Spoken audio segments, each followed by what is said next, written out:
Saya kira tokoh tokoh bangsa, jadi saya senang selalu ketemu dan tukar menukar pandangan banyak hal. Soal kereta api kan Terus ke Surabaya. Ya kita bicara. Ya. Prabowo ungkap pembicaraan 2 jam dengan Ignatius Jonan. Ada soal kereta.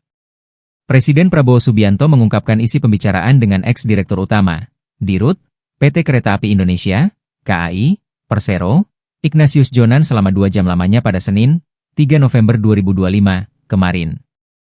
Prabowo menyebut, pertemuannya membicarakan banyak hal. Ia tidak menampik bahwa isu transportasi, termasuk proyek WOS, menjadi bagian dari pembicaraan.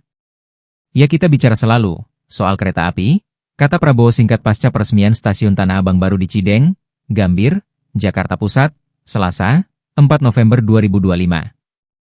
Kepala negara mengungkapkan,